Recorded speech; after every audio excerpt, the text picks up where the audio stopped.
All right, folks. How we doing? How we doing? What's popping? Um, welcome. Again, thank you for joining us in another installment of the ACUHO-I webinar series, a new series designed to foster connection and shared learning across the field of campus housing and residential life. This webinar series is part of ACUHO-I's ongoing commitment to spotlight timely topics and elevate voices from across our profession.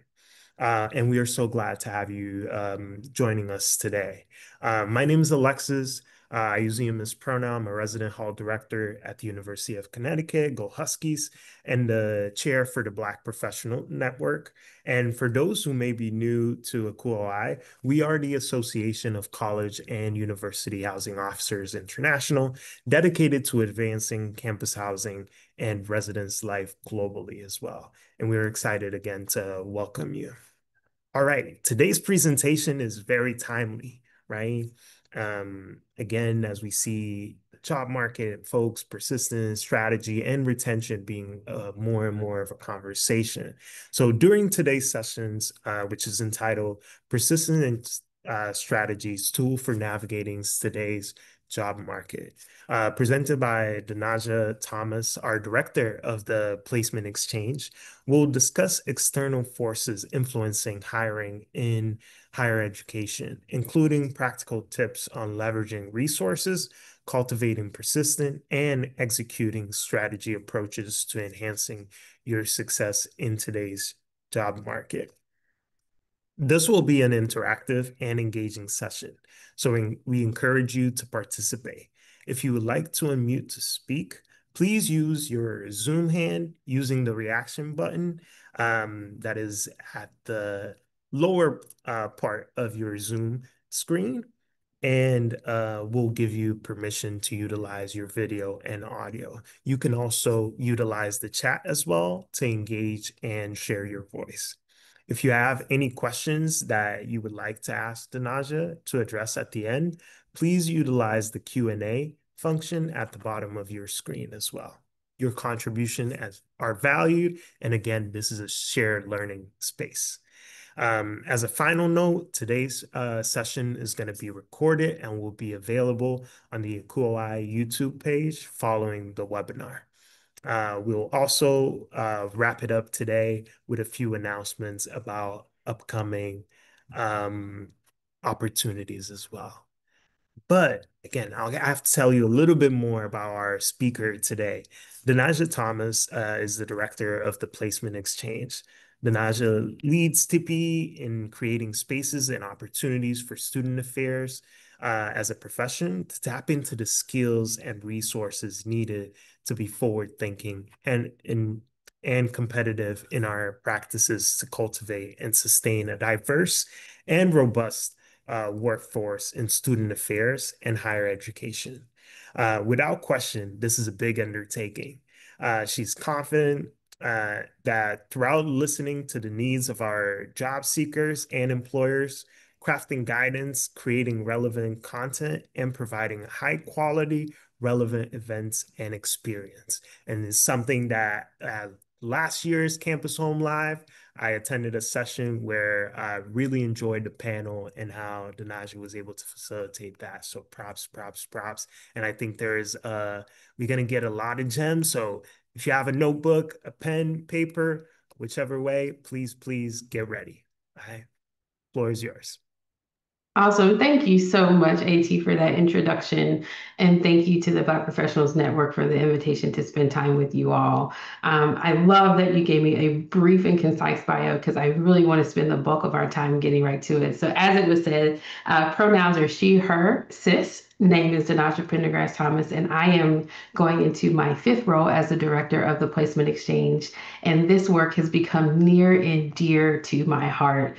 Just to give you 30 seconds of context, I was on campus in residence life and housing before I took the role with TPE, serving at both Duke University and Wake Forest University here in North Carolina. North Carolina is home for me. And then when I talk about my other institutional homes, I am a graduate of Appalachian State University, go Apps, Florida State University, go Noles, and Duke University. And if you don't know what that DDMF stands for, Bull City can be a fun place. But those are the three institutions that I call home. A little bit about why I love doing this session and why I'm really proud to do it for ACUHO-I is the commitment to workforce sustainability.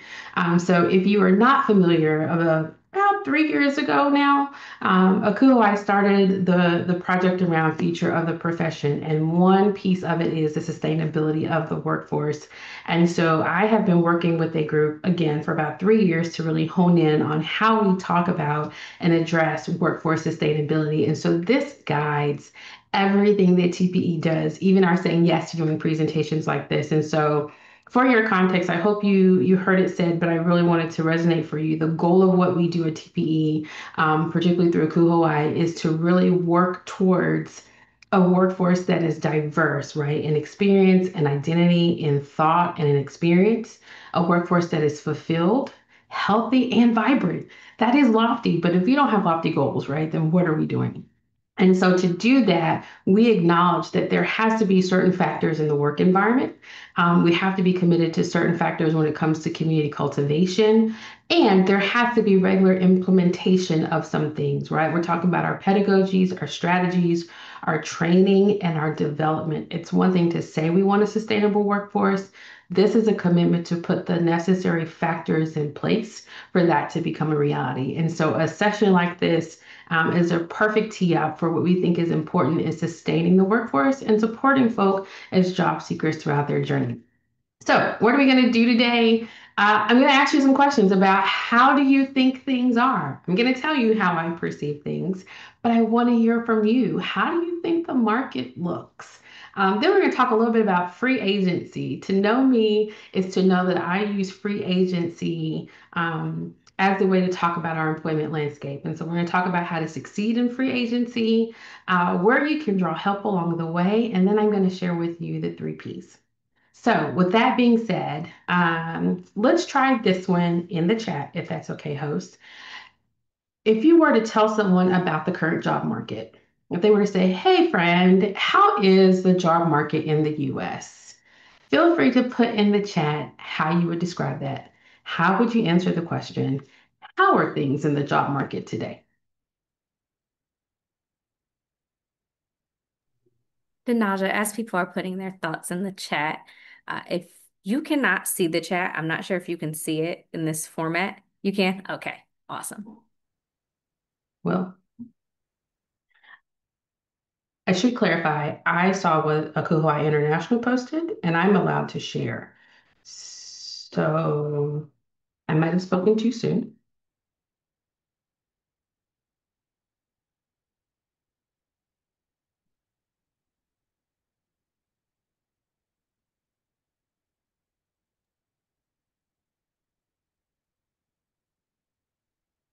If that's not a viable option, Alexis, I'm happy to let people unmute and answer me too. I realize I jumped the gun on the chat piece.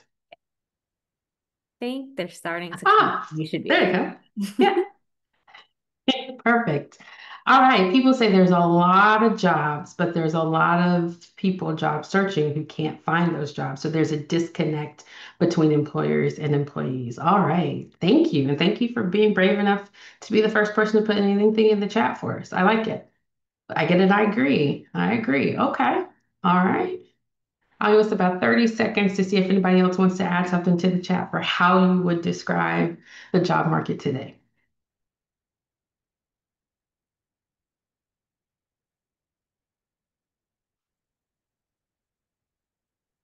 While you're typing, continue to feel free to put them in the chat. Here's Danaja's answer based on the very exciting things that I get to read. The job market today is in a very unique place. You would have to look at things as being industry specific, but there are some things that are generally true about the market overall. There's also a lot of turnover. Yes, our market has never fully recovered from both the pandemic and the Great Recession of 2008. Not going to ask how old anyone is, but most conversations that I have with people do well to pick up at the impact of the coronavirus pandemic. Very few people have been in the field long enough or remember the impact of the Great Recession in 2007 going in 2008. What happened, I'm over 40, I can tell you, in 2008, a recession happened and there was a steep decline, a lot of mass layoff, particularly in service industries and some white collar roles. I had a degree in public relations and marketing. It was considered expendable, and even in higher education, student affairs. Unemployment really did peak in 2009. It was some of the highest unemployment our country had seen since the Great Depression and World War II, some other period of times in the early 1900s, which sounds as crazy to say. It took a long time for the market to recover from 2009. And by long time, I mean 8 to 10 years. And so around 2017, 18, things really started to look good. It was a very long journey to recovery in the market, but then the pandemic happened. And so all of that progress was kind of rolled back. And then as we tried to dig out of the pandemic, we encountered some of the highest inflation rates we've ever seen.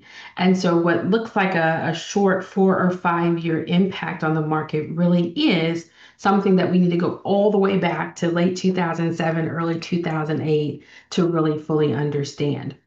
What's also significant, particularly when we talk about other duties as assigned or frustrations with few people doing lots of work, that really takes root in 2008.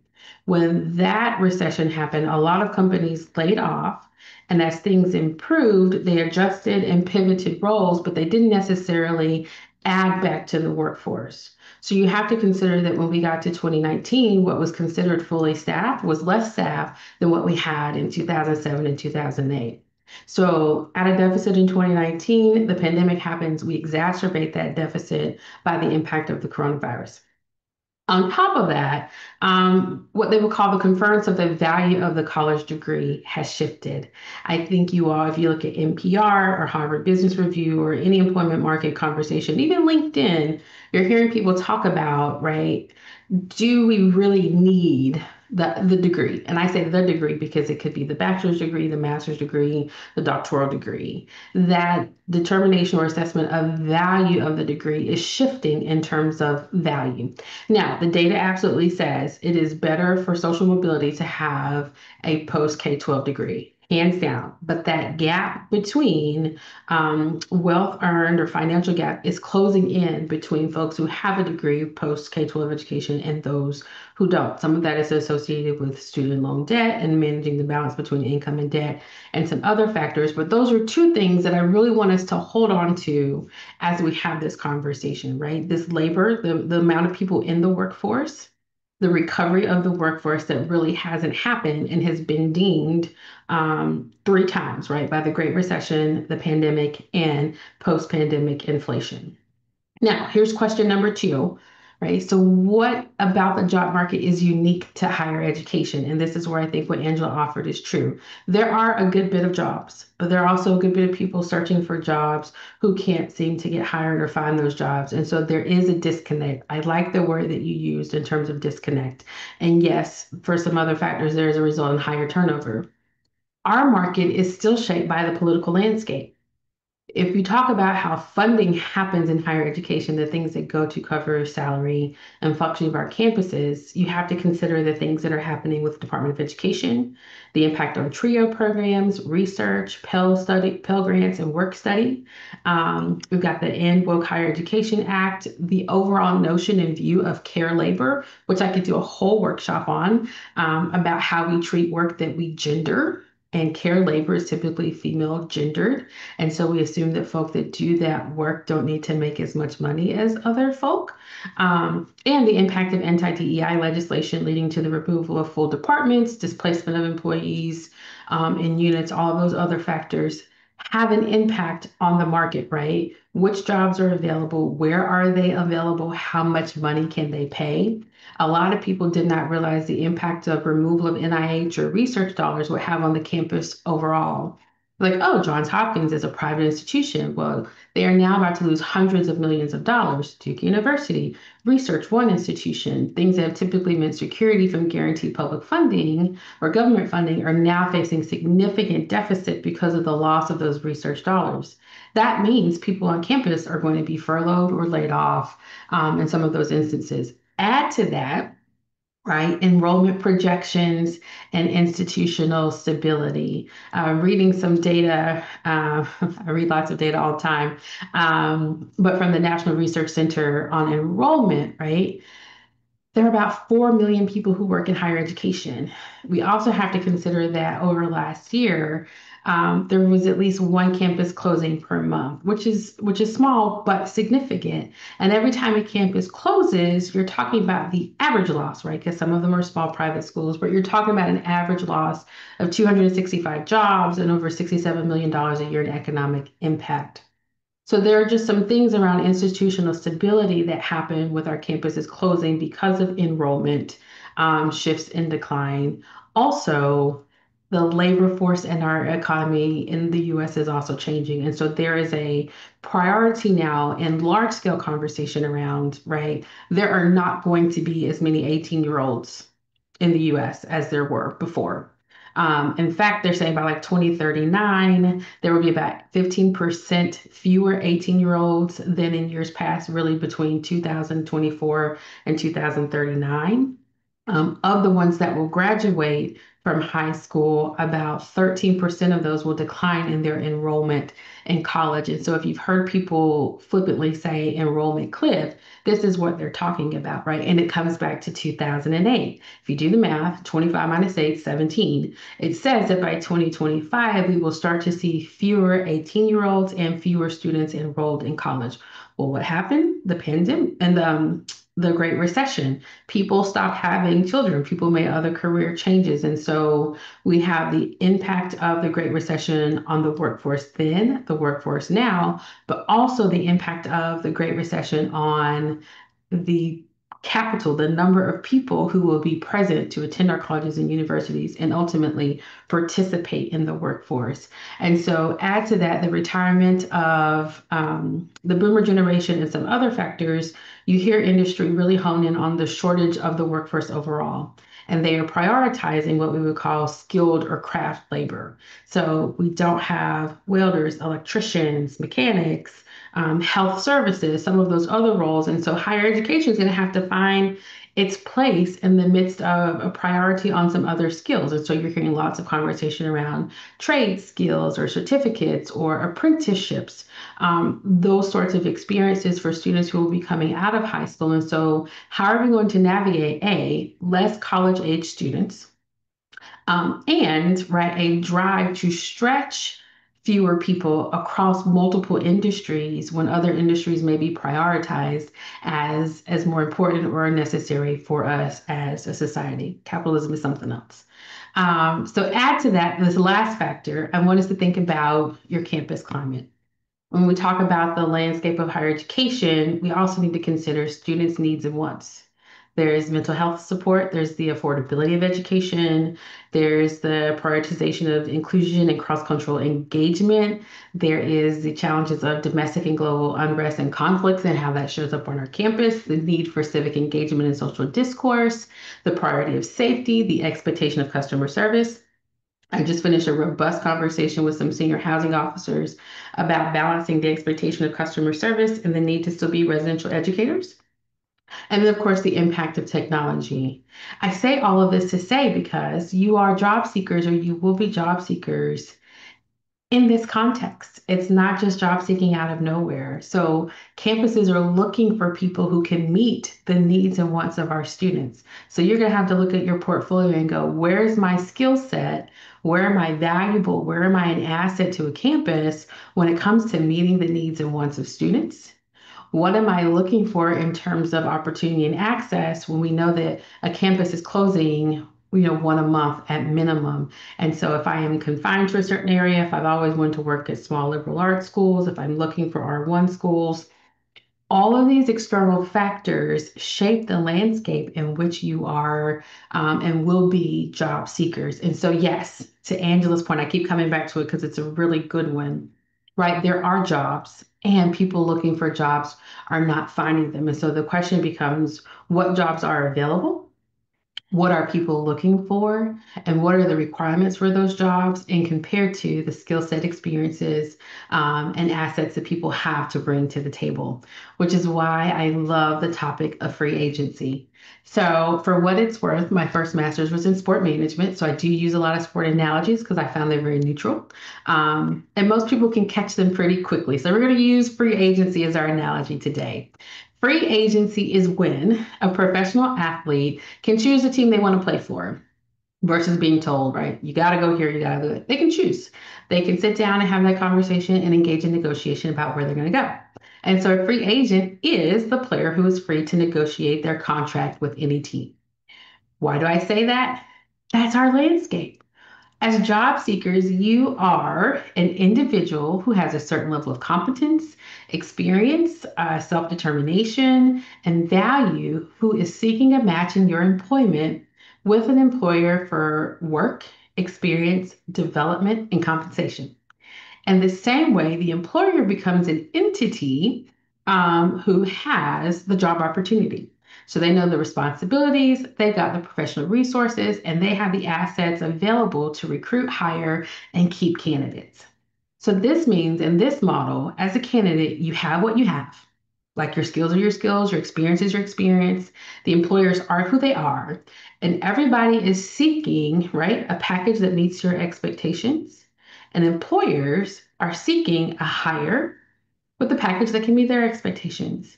And so I emphasize this because oftentimes when you are putting yourself on the table, when you are interviewing and showcasing, often in the face of rejection, it can feel very personal and it can chip away at you a lot. And people may say things like, well, you only need one job. And I know that sounds flippant, but that's really true.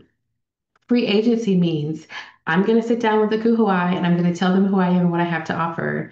They're going to showcase their company, why they're a great place to work and what they have to offer. And we're either going to come to an agreement and I'm going to say yes to an offer that they make me, or I'm going to think, I really do want this. And they're going to be able to say, yes, but with what we had to offer, we were able to get a candidate who had either more experience or more connection or more knowledge or the ability to do something different than you did, Naja. So I appreciate the conversation, but we're going to go in a different direction. That doesn't necessarily make there anything wrong with me. It just means for what ACUHO-I was looking for, they were able to leverage that for someone else. In the same way, NASPA can make me an offer and I can go, I appreciate it. You're a wonderful place. And in my conversation with ACUHO-I was able to find X, Y, and Z resources that really suit me for where I am. And so while we negotiated, I'm going to have to say no to the position. Free agency really is a way to talk about level setting the field for engagement and helping us to remember everyone is bringing something to the table. And the interview process is simply about determining whether or not the two parties that are in conversation are going to reach an agreement or not. And so, right, this becomes a process of looking for your competence and your skills and how they meet up with the responsibilities of the job, your experience and your goals, and do they align with the professional development resources the future employer has to offer you to continue to grow as a practitioner, your expectation for compensation, and their offer of assets to you. And so it can allow for that both and conversation around what's present, what's lacking, and whether or not you reach agreement. So I don't want to overcomplicate it, but I really want us to consider this kind of framework of free agency as we move forward with our conversation today. And so, as such, job searching is a tool. It is the means or the way by which you enter the field, right? A job offers how you got in, and the ways by which you advance. You are a practitioner who has knowledge and skill. I say that oftentimes because sometimes when I work one on one with practitioners, I don't hear that from them. I'll say, what do you do? I say, well, I just, and you'll fill in the blank. I never say just because in doing that, you've already minimized your value. You are looking to advance as a practitioner. And if you see yourself as a practitioner, it's not that the kids don't matter, but it's about a bit more than just serving our students. You are a skilled practitioner at this, and it's about finding the place where you can grow and thrive while also helping that institution or that organization grow and thrive as well. And so job searching is just the means by which we make moves. We got to make moves, and job searching is how you do it. So here's the first tip for navigating all this, because I promised you some strategies as we talked about the landscape. The first one, and there's a lot of bullet points here, so you guys work with me. They're important. We're going to do some talking. I put a lot of information on slides because you get the handouts post session. Step one is to really become the expert on you. You cannot convince or explain to an employer why you are a value add or a resource if you aren't very familiar with yourself and aren't comfortable talking about yourself. And so you have to become the expert on your brand and how you tell your story. And that really starts with understanding your value. And so we're going to do a chat splat. We're going to come at them quickly. And what you put in the chat, tell me what you're good at. And I don't want one thing. I want you to run the list of all the things that you are good at professionally that might be appealing to an employer.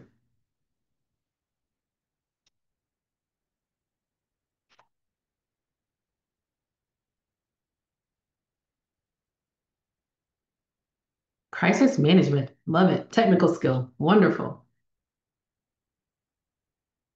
What else are you all wonderful at?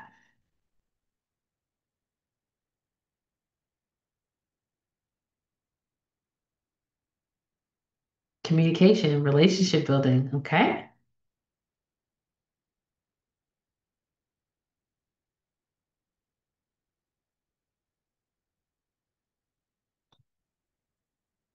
Looking for a couple more.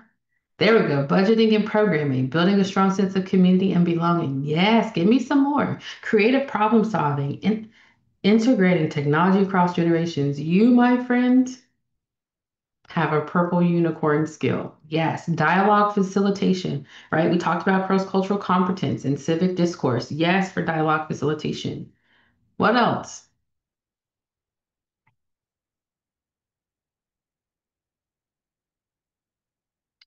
Supervising and mentoring. Another purple unicorn. We're going to talk about the importance of supervision and mentoring in just a moment. But yes, and keep putting them in the chat while I'm talking because this is good practice. Again, what I say, you got to become the expert on you. And so you want to be able to draw on these readily and with keen awareness. So I ask you, what are you good at? What can you do? How skilled are you at it? That becomes the next question. Most people can say, I am very good at supervision. And then when someone says, tell me what that means or what that looks like, they're quiet. Skill and competence have to go hand in hand. And so when you talk about the value that you add, you really want to talk about the level at which you can add it. So if it were supervision and I was applying for a mid-level role, I might say, I have 5 years of experience supervising graduate students and undergraduate students. What I have pulled from that is I can create team dynamics, I can manage conflict and feedback, I can provide entry level career guidance and support. I'm now looking for the opportunity to supervise early career or new professionals, recognizing there's a shift from supervising students to professionals. What I bring is the understanding of the fundamentals of supervision. Where I'm going to grow is thinking about how I utilize my strategies and tailor them to the needs of new professionals or early career professionals. So when you talk to me about what you're good at or what you can do, the follow-up to that would be, how do you know you're good at it? And to what extent are you skilled or competent at it? Next question, what impact have you made? And that'll be a little harder to put in the chat, but I'm going to take two brave volunteers who would raise their hand to unmute and tell us a significant impact that you have made either in your current role or in a previous role.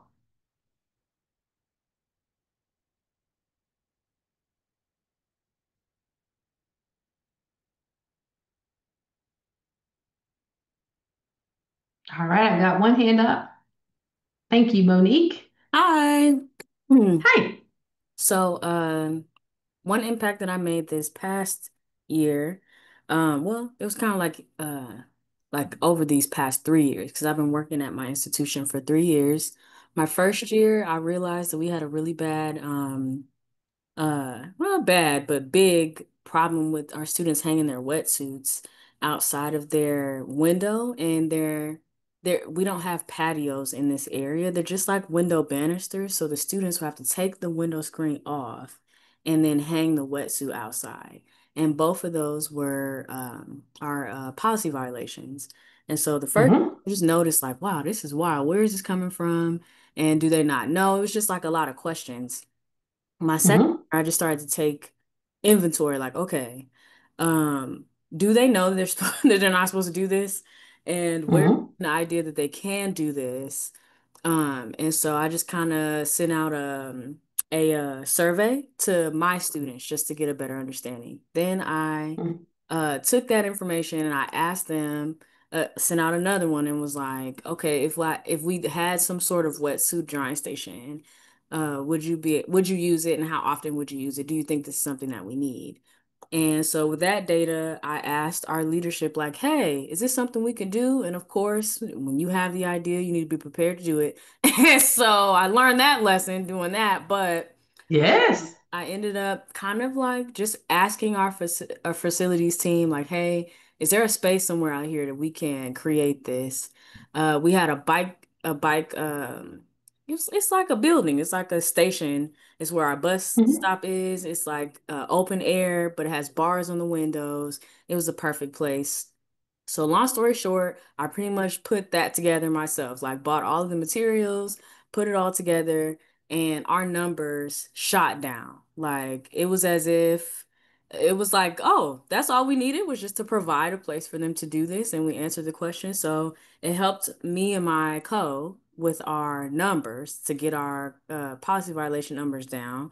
It helped us Mm-hmm. because you don't want to have to keep repeating yourself over and over again and then having to do the work and the conversations. It's just very tedious. So it helped us in Mm-hmm. that area too. And then we ended up presenting this at a couple of conferences about how if you just, this is like proof that if you just take the time to see whether your policies are, if Yes. do you need like a something that will help to kind of like this was an answer to our solution to our problem. Is it that we Mm-hmm. need to get rid of the policy? Like we need to start asking these questions so that we can make the, I guess the like quality of life on campus better for our students. So that's one impact that I made here on my campus. Perfect. Perfect. Thank you so much for sharing that. And as I was listening to you, right, remember I said understand your value. And if you want someone else to find it valuable, you have to communicate that. You gave a wonderful example. One or two times you said, well, I just talked to facilities. No, no, no, no, no. I took the initiative to reach out and make a connection with the campus partner. Do you hear the difference in how that sounds? You did it. Don't downplay it. Because what you want to do for employers is paint a very clear picture.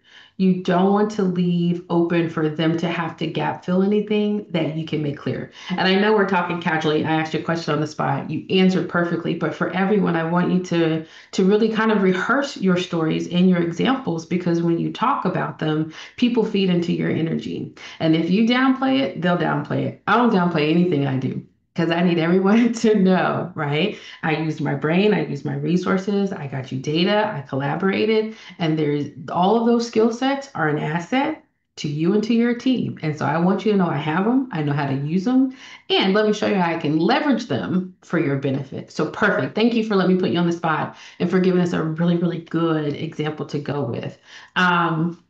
And then so you really gave us a transition to the next piece. When we talk about understanding your values, what are the issues that you can address? I often ask job seekers in the very last question, why should we hire you?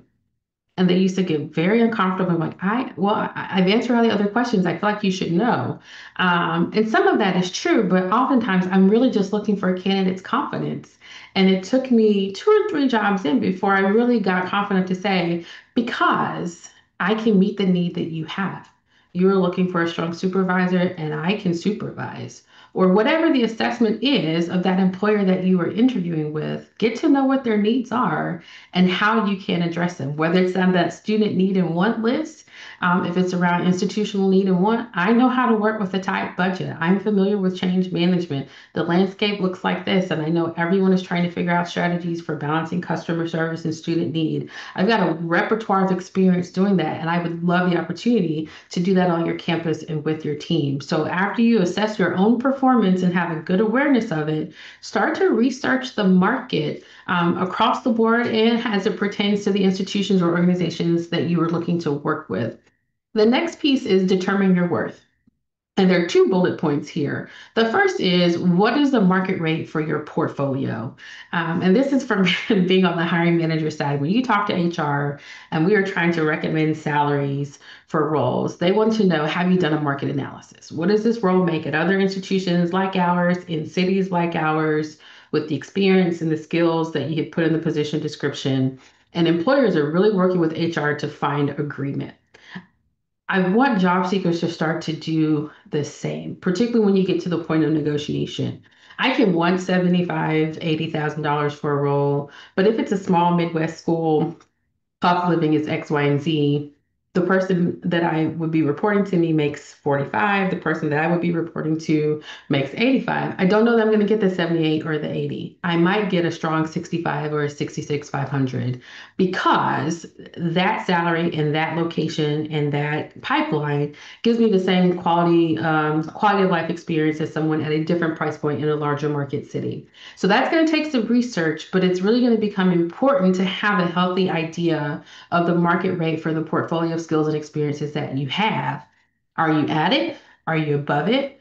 Are you below it? Sometimes we will shoot our shot at positions, and I expect us to. It's like I'd be 80% of what they're looking for, but I know if I got it, I would be great at it. So when I go to negotiate, I may not ask for $8,000 over offer. I might ask for 2,500 or professional development fund because I've got a strong awareness of where I am in terms of competition with market rate for the portfolio of skills and experiences that I have and for the institution that I'm looking for.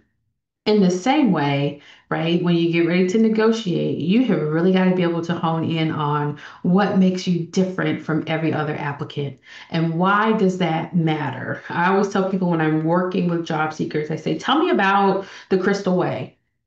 Because in a sea of resumes where everyone is looking for a mid-level role and all 25 of them have been in some form of hall director or community director role, from paper to interview, I want to hear what's different about how you've done the role, what you brought to the role, and the impact that you've made that would leave a stamp for my team. So I'm looking to hear what's different from Stephanie's way to Monique's way to Liz's way to Michael's way. And you want to be able to articulate an employer to an employer, you want the Denaja way because the Denaja way is going to get you X, Y, and Z. So be able to determine your worth and really be comfortable talking about it. And then the last piece when it comes to value, always aim high. Like I told you, there's some positions that you know if given the chance you can nail it, aim high. Consider all the offers that are available to you, but then also have a high awareness of industry limitations. And the knowing your worth and being realistic really are in intention. We don't want anyone to be undervalued in a position. And we all know, right? We're talking about external factors. There are limitations to what you can get in salary. And so can you get it in tuition remission? Can you get it in health and well-being opportunities? Can you get it in professional development funds? Can you get it in work flexibility or hybrid work? Think about all of the factors in which you can negotiate if there are other constraints specifically on salary when it comes to being valued in terms of compensation. I'm going to keep us moving. Told you we could talk about this all day, but I want to make sure I get to questions with you too. You also want to know your priority, right? You've understood your value, you've done your self-assessment. Now you want to be sure about your priorities. Reconnect with your why. You can still be driven by supporting students and recognize that the ways in which you support students will change. The higher up you go, the ways in which you interact with students will be different. And again, citing some of my conversations with job seekers as they prepare their answers for interviews, they say, why are you interested in this position? And they say, I'm really committed to student success. I want our students to matriculate. They may share personal experience as a first-gen student. I have this experience, and I also want this for first-gen students. What helps that is to acknowledge, right, as I become a director of the unit, I am still driven by that, but that will look like I now get to shape the policy and the practices and the environment for the team who will serve our students. And so it's having the awareness and the acknowledgement that you may not be student facing in the way you used to be before. You haven't lost that priority, but you can communicate to an employer how you envision that taking shape and looking in an advanced role. That also comes with saying or recognizing the thread that weaves your tapestry together. Having gone from sport management to public relations to supervision and housing residence life, When I interviewed for the job with TPE, they wanted to know, how are you weaving this together?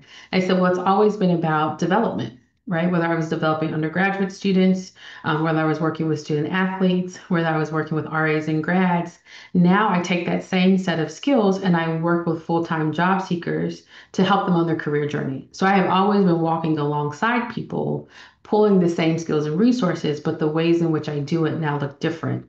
You will want to engage in that reflective work to really pull out the threads that tell your story in a very seamless and together way. Revisit your goals. Goals are the things that give us a purpose and direction. We can be hell-bent and driven to find a new job because we're just over where we are, but that will also show up in your interview. And employers are leery of people who interview like they are runners, right? There are wonderful reasons to leave a position, but you also have to think about how that is shaping how you show up in the interview and recruiting process. So you can know that, but in looking for your next position, make sure that it's a position that's still putting you on track for the goals that you have set for yourself. And if you haven't revisited those goals, or if you haven't taken time to set professional goals in a while, we should have a conversation so that you can do that. And then the last piece, right, in terms of priority, you need to identify the areas that require upskilling. Upskilling means continued growth and development. I use the supervision as an example. As long as you're going to supervise people, that should always be on your list, right? Now people are talking about intergenerational supervision and team building. How to supervise with technology and the use of AI.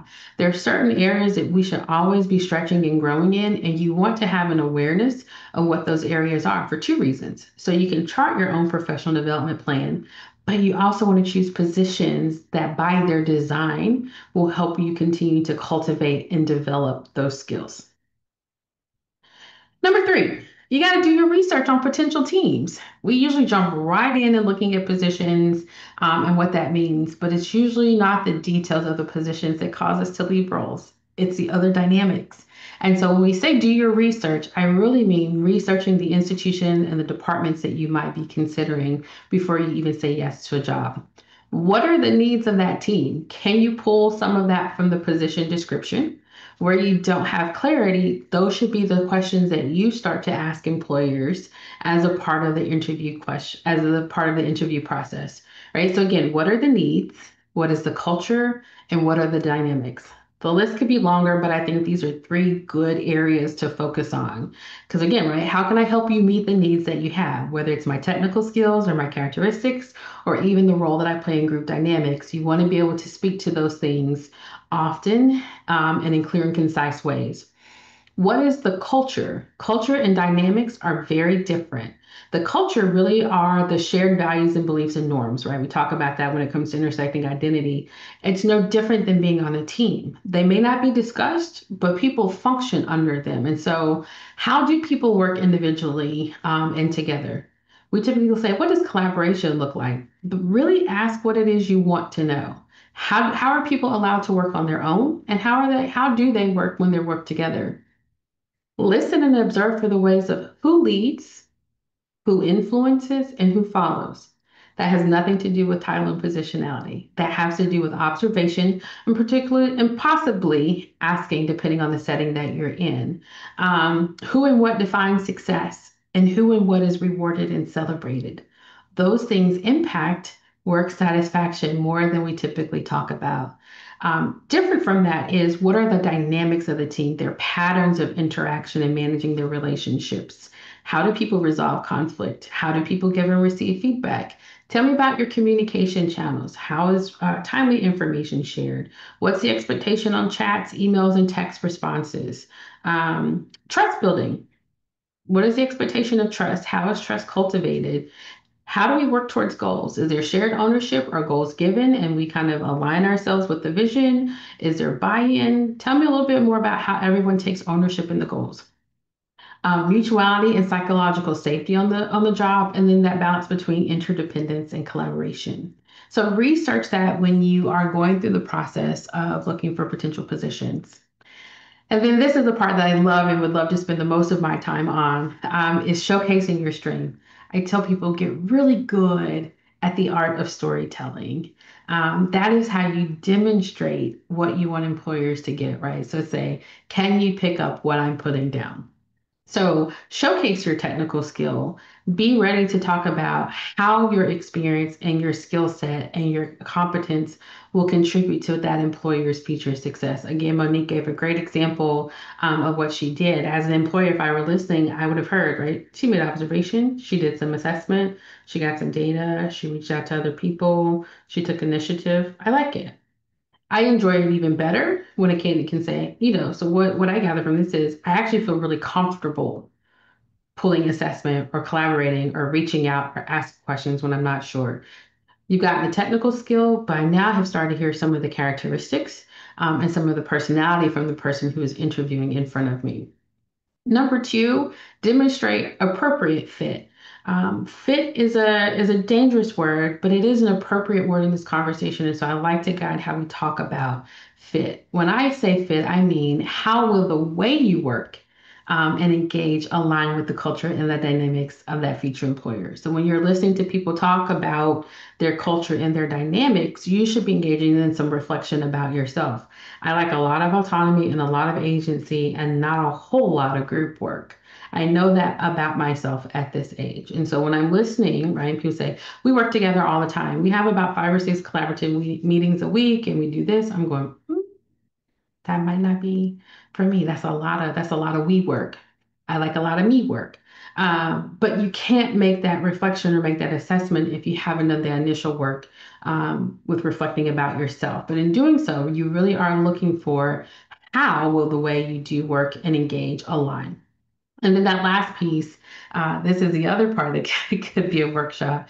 You really want to start to be able to demonstrate progressive competence in what I call the evergreen KSAs that are needed to advance in this field. And so some people put in the chat supervision, dialogue facilitation, flexibility, teamwork, particularly in higher education. There are some things that you will always need to be building skill and awareness and competence in. Business administration is one of them. Additionally, instructional design, curriculum design, and systems learning. We work with students. Not only do we work with students, we're not just providing one-on-one chatty conversations. We believe in residence education. Academic advising has their own model, but affirms the same. Everyone believes that we are a part of the co-curricular education experience of our students. And so that means you've still got to stay abreast of best practices for learning and development and growth of students. As you move up, that means students and staff, which is my transition to become skilled at supervision and management. Supervision and management are not the same thing. Management is the processes and the people that do the processes. Supervision is more of that one-on-one personal development, that coaching, that mentorship, and that guiding. You got to be skilled at both. And so supervision and management. And the last piece that I saw Dr. Carter in the chat that I'm working with folk on is an appreciation for organizational behavior management and industrial organizational psychology. They are the two fields that really focus on how we study human behavior so that we can address and improve performance management, productivity, and overall well-being in the workplace. If we talk, someone said high turnover. If we look at the factors that impact why people are leaving, OBM and IO are the lens through which we study that and put systems and processes in place to address it. Surprise, towards the aim of a sustainable workforce. And so for those of you who are interested in moving into associate directors, directors, executive directors, AVP and VP roles, there is a personnel management aspect of the work. And so we really have to consider how we are pushing or guiding people to invest in at least developing an awareness about and cultivating some skill when it comes to organizational behavior management and industrial or organizational psychology. Doesn't mean you have to get a degree in it, but it does mean for the love of the students, we have to have a love of the workforce. And so we've got to commit to studying and developing the workforce as much as we are committed to studying and developing students. So with all those things being said, that's where you craft your strategy, right? You work on your storytelling so that you can tailor those materials, so that you can start strong, emphasize your value, and highlight those transferable skills You keep yourself centered on the purpose for what you're trying to do. And that's the goal piece. So if it's job satisfaction, if it's getting closer to family, if it's long-term career growth, if it's looking for a place where you can be more authentic in your engagement, name that, align that with your story, and then manage that process. We're going to talk about how to manage that when we get to the 3 Ps. So there is help along the way for you, and that looks like having a village and networking. I've learned to spend a good bit of time with folk around networking, and I invite you to ask questions specifically about networking when we pause in just a moment, because I recognize some people almost feel allergic to networking. I've heard folks say it feels very transactional and usury, and the reality is it's only that way if you let it. Networking really can be a wonderful way to foster meaningful connections. So, how you define it is going to vary. My encouragement to you is identify any issues that you have with networking and work through them, because to survive in this field, you are going to have to build a network. And so, whether your motivation is to actually have collegial friends, whether it's to explore career opportunities, if it's to seek growth, to get referrals, it's going to be important, but I always emphasize, and TPE emphasizes, that it really is a reciprocal exchange of information, of contacts, and experiences. I always go into a networking conversation looking to learn, and I learn more from the people that I spend time with than they tell me they learn from me. They never believe me when I say it until I give it back. It's always a learning experience for everyone involved if you allow it to be. So whether you get connected to someone to do an informational interview or to have them review their material, to review your materials, please know that person is probably also gaining a lot from you as well. And so a few questions for you to consider when you're trying to build a network. Do you even know how? If you don't, let me know. We can talk about it and come up with a plan for that. Do you have a mentor, or do you have a board? Do you have a career coach? Someone who is intentional about helping you think about your career journey. I typically invite people to name 3 people right now who can help you think through your career strategy and how you might get your next role. I won't ask you to put their names in the chat, but if you can name at least 3, I would love to see you just put a me in the chat. Give me an idea of how many people can like reach out to at least 3 people who can help you talk about your career journey. Beautiful.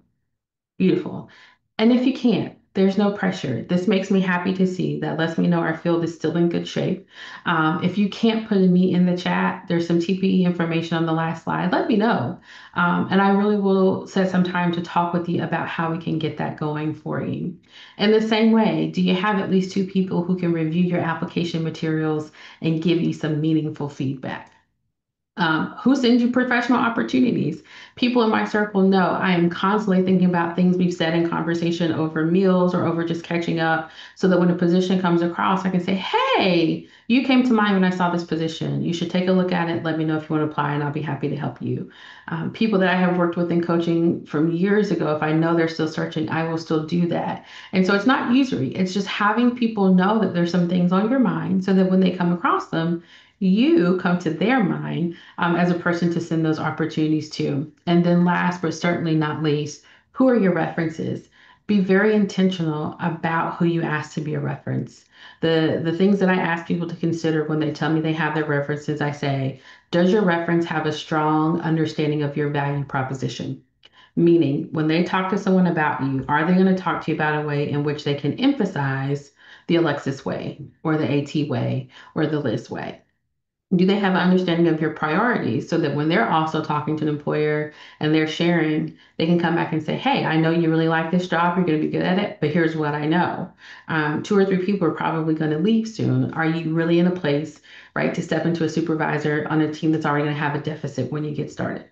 That's a reference that's looking out. They know my priorities, but they're also listening to see if that employer or that future employer is going to be able to meet the needs that I have. And are they familiar with the work that you're looking for? Sometimes people ask me, I go, is this really a job you want to apply for? And they go, no. I said, well, talk to me about why you're about to apply. Let's talk about the fact that you're feeling pinched or you're feeling frustrated. And let's back some things up so that we can remain intentional and strategic in our conversation. So make sure that you're asking your references with some intentionality. And then very quickly, the three P's. There's no magic to job searching. I wish I could tell you all you could wave a magic wand and the job that you want will show up tomorrow. The reality is it's a process. And it's very humbling once you move to the other side as a hiring employer. It should make you more empathetic to the job seeker experience so that we become more streamlined in our process.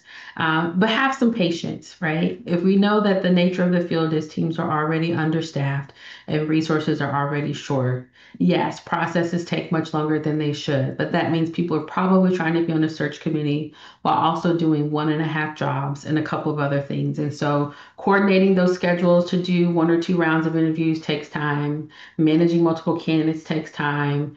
For most teams, that search process is in addition to other primary responsibilities. They have to work in liaison with HR, which has their own processes and background check systems. And so things just take time. We're working to improve that. But just remember, it is a process. And so if you don't hear back tomorrow, it doesn't mean anything's wrong, which we'll talk about in a minute, but that it takes time. Acknowledge that there's just discomfort and uncertainty. Not knowing when a job is going to come is uncomfortable. And so give yourself space to feel and be uncomfortable. But in response to that, focus on the things that you can control and influence versus the things that you can't, and channel your energy into the things that you can control. If you get feedback, tweak your materials. If you got a coaching conversation coming up, be prepared for that conversation. Work your strategy, lean into the things that you can control. Fight instant gratification culture. Most things are so instant now that anything that takes longer than we are comfortable with gets hard. And the job search process typically shows us where our level, our threshold is, right? Well, two rejections, I was okay. It's like, it's fine, it's fine. That third rejection, it woke up something in me. We're going to talk about that on the next slide. Acknowledge that, name that, and we'll talk about some ways to sit with it, but resist that it's going to come quickly or it's going to come instantly. Despite how our culture tells us that can happen, this is one of those processes where it's really hard. Along the same lines, resist gap filling with a negative story. Anytime something takes too long, or if we don't hear from someone, our proclivity is to assume the worst. And so someone goes, they're just not interested in me. I go, or da da da da da. I'm like, oh, I didn't think about that. And so I challenge you to ask yourself, what might the or be? Or surround yourself with a conversation partner who can help you push back when you want to fill that gap with a negative story. And the same way, perseverance. Strong and steady is where you want to be, acknowledging that we're not always perfect, but you want to try to stay strong and steady. So create a routine and set limits. People, I've applied for 200 jobs. We've probably frantically applied because we're anxious about getting the role, right? Say, I'm only going to search 2 hours today, and then I'm going to walk away because the likelihood of a new job popping up in 30 seconds is probably not there. And if I applied for 20 jobs today, the market has already said 20 new jobs won't pop up tomorrow. So maybe I'll only search on Tuesdays and Thursdays, or maybe that'll be my Wednesday afternoon activity. Create a routine, but set some limits and parameters on it, because sometimes when we overdo it, that exacerbates all the negative thinking around I've put out so much, so much, so much, so fast and nothing. So think about how you can really pace yourself to help manage those expectations. Set some realistic goals. If you know you're location bound, right, then you know you're down to 10 schools. Those 10 schools are not going to have openings very frequently. And so talk yourself through what's realistic for the parameters that you set for yourself. Celebrate small wins. I work with candidates who are like, no one has called me for an interview. And I go, okay. They get an interview and they go, well, I got an interview. And they keep going, oh, wait a minute. 2 weeks ago, we were crying because there was no interviews. Let's celebrate that there was an interview. Well, there was an interview, but I didn't get the job. But we've made progress. We've gone from nothing to interview opportunities. Eventually, we're going to get interview opportunities that lead to offers. But always give yourself space to acknowledge the small wins and keep a record of your successes for those days when you're really struggling. And then connect with others. And I put an asterisk there. I really want to emphasize as best you can human connection, like interpersonal connection. Some of our social media spaces can be breeding grounds for enumerating on negative thoughts and things that don't help us stay positive. And I don't mean toxic positivity, but the narrative is just constantly kind of down and trodden. And so if you're going to connect with others, try to connect with people who can actually be empathetic and listen to you. And then when you need insight, you can say, this is not empathetic conversation. I need some strategy. I need some encouragement. Be intentional about seeking out folk in community who can do that with and for you. And then I am a fan of affirmations because I know how negative self-talk works for me. And so some of my favorite ones are, I don't give up because I am made to persevere. I remind myself I'm a Black woman and I come from a line of strong Black women. Do I want to be strong as often as I have to? Not necessarily, but I do know I can when I have to. And so today was tough, but tomorrow will be better, right? Those are the things that I say to myself. She may be little, but she is fierce. Not as tall as I would like to, but my friends call me Hellfire. I can be strong and fierce when I want to, and so I remind myself, right? You didn't get the answer you wanted, but you are fierce. You will do this, and then, nevertheless, she persisted. Some days are just nevertheless days. Didn't go how I wanted it to look. I don't feel like how I wanted to feel. I'm going to do some of the things that bring joy to my life, and I'm going to keep persisting because nevertheless, things will come when they need to come. And then the last piece, right, is to think through and lean into positivity, I mean the healthy kind. I don't recommend toxic positivity for anyone. You do want to give yourself space to acknowledge your feelings. I encourage some mindfulness practices to help you identify your feelings in healthy ways. Thank you. I also invite you to think about how you can express those feelings and appropriate outlets and spaces. So again, going back to finding those community. Don't look for problems where there aren't any. Again, it can be easy to seek things out, and sometimes it's just not there. It would be best if you don't seek out something that's not there. Lean into the art of reframing, and then have healthy outlets. I know it's inflation, it's a tough economy. We need employment, and so I'm not downplaying that. But if you have to take a part-time job so that you can have the income you need to alleviate some stress and pressure, that's okay. And we can also talk through strategies for naming that on your resume and how you talk about that in the interview space. If you have capacity, volunteer, engage in hobbies and interests, engage in free upskilling or networking opportunities that help you kind of get outside of yourself and give yourself a breather because we can become pretty compulsive around the job search process, and understandably so. The reality of it is the three P's are really meant to point to the fact that you have agency. And you really have to take ownership of prioritizing caring for yourself in this process and having some accountability partners that can help you do that. So I know I'm a bit over, Alexis. I think I'm right at time for where we started, but I'm happy to take some questions, AT, if people have them. Awesome. Thank you so much. Thank you, thank you, Yeah, thank you. Um, Alexis, do we have time for two questions? Want to make sure that folks really get a chance to ask their question if we do. Yeah, for sure.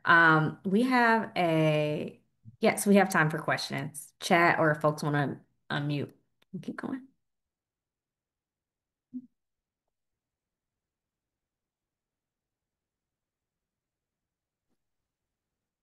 Hi again.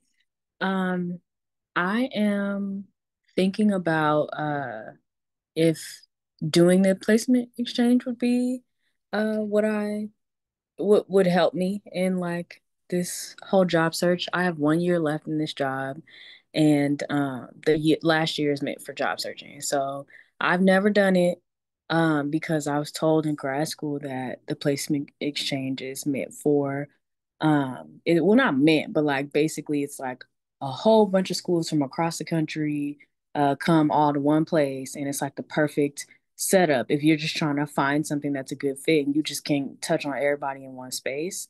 But I am location bound. I'm trying to stay here in Southern California, and I'm not looking for like another community director role, and I'm looking for like a step up from that, so like associate director or assistant director. So I'm not sure if the placement exchange would be for someone like me who's looking for what I'm looking for. So I was just trying to get a better understanding of like for me if that would be a good fit. sure. I think the short answer is yes. Part of what TPE has done is rebrand. You'll hear us say a lot, career service for the profession. And so the positions now are not just entry level or early career professions. They're not just housing opportunities anymore. And so one thing that helps is that it's fully virtual. So you can participate in TPE from where you are in California because we recognize access and cost had a huge impact. And so knowing that you've got a year to search, I would love for you and I to connect and talk about what a full strategy looks like, searching kind of ad hoc at positions, and then thinking about how you fold that into participating in placement.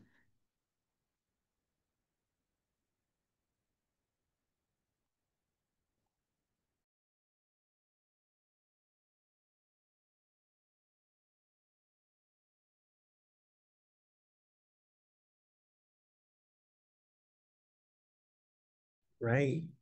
Do we have time for one quick question as well? Trying to see if anybody has a question.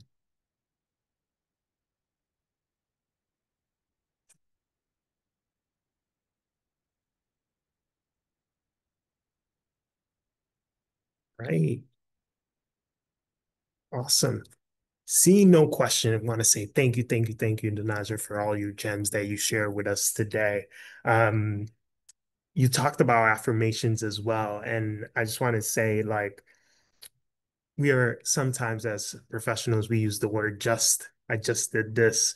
And you said, I don't downplay anything I do. And that needs to be on a shirt. Love that. Love that.